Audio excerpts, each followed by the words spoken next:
Hello, everyone. It's Saturday. It's Chat with Mac. We're glad to have you. Sorry we didn't get a chance to do last week, but there's a lot going on. But we're back, and then we're glad to have everyone. For those of you that are been faithfully watching us, we really appreciate your feedback. And for those of you that are new to what we do, welcome, welcome, welcome. Good after. Nope. Good evening, Nadeem. Almost. Yeah. Good evening. Exciting week. Man, so actually, let's just get right into it because there's something I want to ask you about. Now, I don't know if the rest of the world, I'm pretty sure they have, unless you're under a rock, you found out Uber got hacked. Now, here's the thing. I know for a lot of people, they hear these, reports about a company getting hacked, and they're like, whatever. This one is a little bit different as far as Uber and what happened and how damaging it could potentially be. And Nadeem, I was wondering, maybe you can talk a little bit about that because when I was reading it, I was like, "Whoa, this is something else." Yeah. So at the end of the day, it was not enough training for users around security. And basically what it comes down to is a third party was able to do some social engineering and talk to an Uber employee into approving an MFA request to gain access to the system. So in the past we've seen things like where companies have gotten compromised because some admin left a machine on the periphery of the network for remote access, didn't protect it right with MFA and all of that. Well, in this case, Uber did take the precautions, but they missed one point. So, and it goes back to, you have to have a layered approach, and everything is stacked against the good guys. So in this case, it was one piece of the puzzle that failed, and it made this breach happen. Right. So Uber had MFA, they had security, all that. What they missed was training their users. So what happened is and it appears that it was an 18-year-old kid who was able to do some social engineering, talk to an employee, get the login credentials, have them approve the second factor authentication, and then was able to gain access to the system. So now, how could this have been prevented? We're going back to the weakest link in the chain. The weakest link in the chain was that human, right? Yep. And that's why most cyber insurance companies out there, pretty much any compliance standard is going to require that you have some sort of user training on a routine basis, on a cadence. So this is what that prevents. This exact attack vector is what that prevents. If the employee had been educated, had been trained, they would have never divulged their credentials to anybody and approved an MFA request when it popped up on their phone, which is like, that's the basics of training, right? So that's where the failure happened, and all it takes is one person to make one mistake. Yeah. And everything falls apart. And for the bad guys, they only have to succeed once. The good guys have to protect every time, but the bad guys only have to succeed once. And that's where it's at. And so the cards are really stacked against the good guys, and they're in favor of the bad guys. And that's why every step of the security stack is essential. We can't miss these steps. They're there for a reason. And in this case, I think the step that was overlooked was end user training. I remember when we really started getting away from just when I first started with PCSN, and we were really trying to push the MFA piece, and then I remember Nadine really pushing the training, especially the phishing training that we offer. As part of, I think we were using, was it Passly? I think or was it something No, else? the user training happens with Bullfish, Well, Bullfish. part Thank of you, Dark thank you, Web thank you. ID.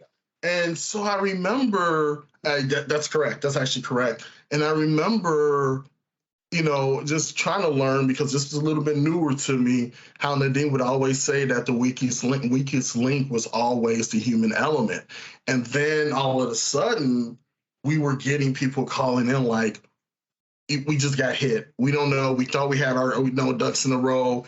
Of course, Nadine would dig a little bit deeper. Come to find out, something like this happened where somebody didn't follow through, or they just weren't trained on what to look out for.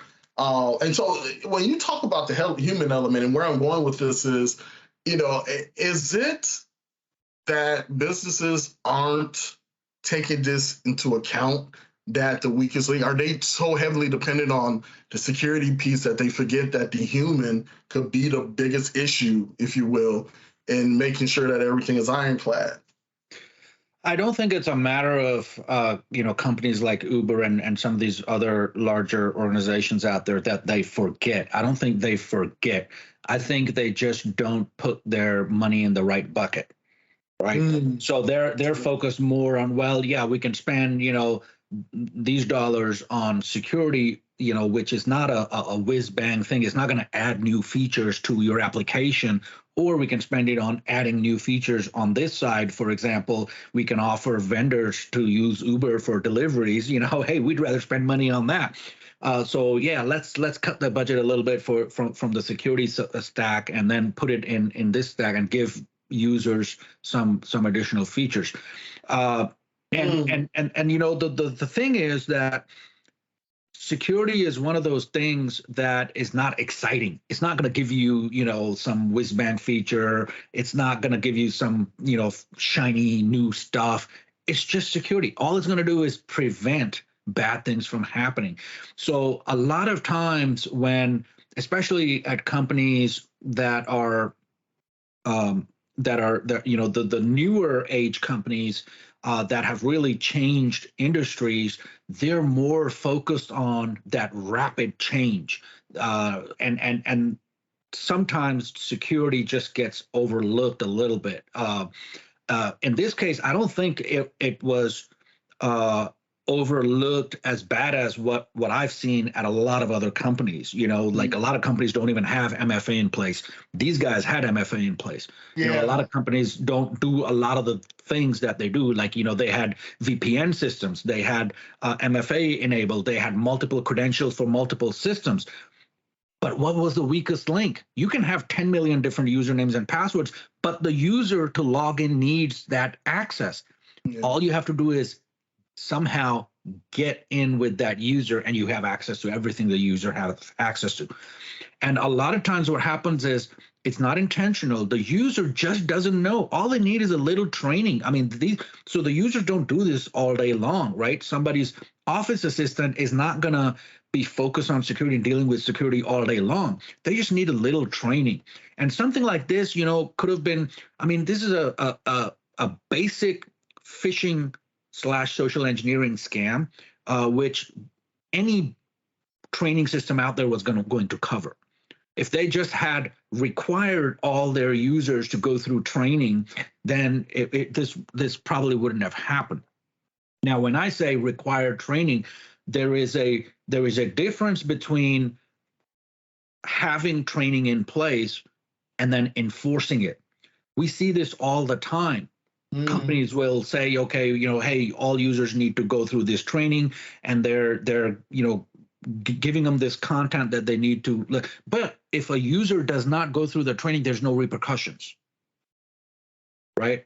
And that's where the chain breaks, because users they'll do training. When it's something new, they'll do it once, twice, third time maybe they'll skip it.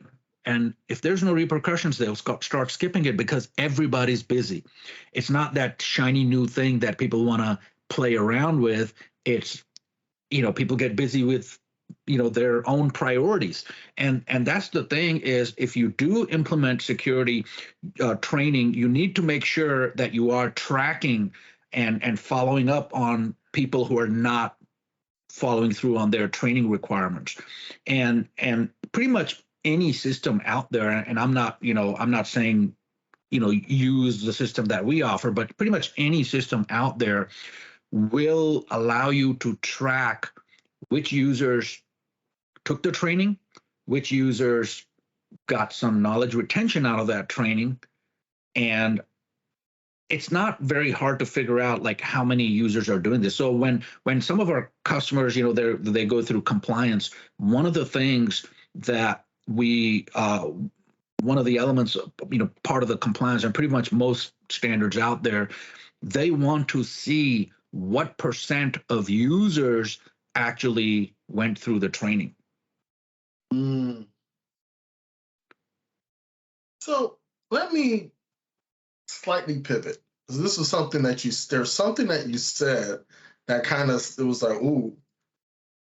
You talked about companies, slashing, funds towards, security and a lot of what they deem not important in order to put money towards, user interface, blah, blah, blah, user experience and all that good stuff. All right. So based on what you're saying, I mean, if we look at, I'm not in, ladies and gentlemen, let me just give this disclaimer. I am not an economist. I'm just, I look at Bloomberg, I look at what's going on, I look at all these things. But do you feel that there could be possible increase in attacks based on the fact that it looks like we might be heading towards a slowdown economically? Do you think that that could be an issue where companies are now become vulnerable because they're trying to slash and cut costs and whatever the case may be, and security might be the place where they try to remove that money from? Yeah, not just the downturn, but anytime there is economic turmoil, these usually we see an uptick in these incidents. And I'm not so sure if it's companies slashing budgets, or the bad guys just feeling that, hey, bad times are coming, we need to up our game. I don't know which one it is, right? But the thing is, whenever there's economic turmoil, we do see an uptick in incidents. And ultimately, here's the problem. Public companies like, this Uber breach, they have to disclose so we find out about them. Small business, they don't have to disclose. There is no reason for them to disclose such information. And that's why a lot of small business breaches, they go unreported. That doesn't mean they're not happening. They just go unreported. Mm-hmm. And at some point, and this is, in many states, this is, something that's being worked out. The government wants to step in and give everybody a baseline that they have to follow, because the industry is not self-regulating enough to prevent these kind of issues from happening. And it's only a matter of time now that, unless we have something that's mandated, that and it's already happened. I mean, the bad guys, they're selling their tools to break into companies on the market. I mean, they're selling these tools. So really? Anybody can go and buy these tools and start breaking into companies. So they're kind of monetizing the tools that they have developed. And I'm not going to name any names. I don't want people to go out and start, testing it out. But the thing is that these tools are available. You can buy them, and they're not very expensive. And then you can start, I mean, anybody who's incentivized enough can get these tools and start doing this. So there has to be some kind of, I think there has to be some kind of minimum baseline that every company should have in place when it comes to IT security. And I mean, I think the thing about it is, what's amazing is this kid was 18 years old. Yeah. An 18-year-old kid, and somehow I mean, unless he's some kind of, savant. I mean, he was able to get the tools he needed to make this happen and do some potential damage. And I'm just thinking, like, oh boy, this could be, increasingly problematic. And if I'm not mistaken, it's not like he was working with a team like some of the other. He did this by himself. Yeah, yeah. Well, so not only so this was kind of funny, right? So he broke in, he got something, he didn't know what to do with it. He was like, hey guys, like I think he posted on their Slack, their internal Slack channel, that hey, you've been hacked, and it's like, okay, I've hacked somebody, I don't know what to do with this. So, but it's not really, we're talking about it, we're laughing about it after the fact, but the thing is, it is a serious matter, and it is getting worse just because the economy around the world is getting into a more tumultuous period, and that's why we're going to see more incidents like this, and that's what's got most governments out there kind of their radars are up because they anticipate more attacks like this, especially so infrastructure. There's always been, we know that if somebody's going to attack, they're going to attack infrastructure, especially when other governments are concerned, right? But we are now in an area where these tools are available for sale at very very low competitive prices. I mean, the bad guys are selling these tools that they develop in marketplaces, and they're not expensive to get. The idea behind that is, hey, if we have a good tool, we can sell it to 20 different people, make some money off of that, and then these 20 people can do whatever they want to do, which is, break into companies, sell information, whatever it is. They don't care. They're just selling the tool. Right. And that's the problem. But that's a conversation for another time. I think the lesson out of this Uber breach is train your users. Yeah. It's critical. And my last point in this, I can remember, which I almost feel like I need to start doing this again, when I used to, call people, and then I would say, well, you know what, here's a report from your company domain, just to see what emails are out there on the dark web. And I remember, and this kind of coincides, people were like, wait a minute, hold on. This is on the dark web? I'm like, I don't know, you didn't know? They're like, oh, what? So, and it's just amazing how oblivious a lot of smaller business owners are to these types of things. It's just, I don't know. I mean, you would think that at some point they'd be like, we need to do something, but here we are. Yeah, and what we're more concerned with is, if somebody's email is out there, we really don't care, right? Yeah, so what? But a lot of times we see there's personally identifiable information out there. Yeah, and that's the problem. Yep. So yeah, guys, keep an eye out there on marketplaces, and some of the not very well lit places on the net. And I think if you don't have a training program in place, get some training program in place. It's not a huge budgetary item. It's a small thing, but it makes a huge impact. And if you need more information, feel free to email me, Mac@PC.Solutions.net, and we can get Nadeem to sit down with you and help you with this. Yeah, and this is just something I enjoy doing. I help companies all the time. Yep. I don't even. There's no charge involved in it. It's just I think it's something. It's a way for us to give back to the business community. Absolutely. But I think with that, Mac, let's call it a day, and you have a good weekend. I know you're still you're not 100%, but you're getting there. I'm getting there. I appreciate that, boss. Thank you so much. Awesome. Have a good one, everybody. Have a good one.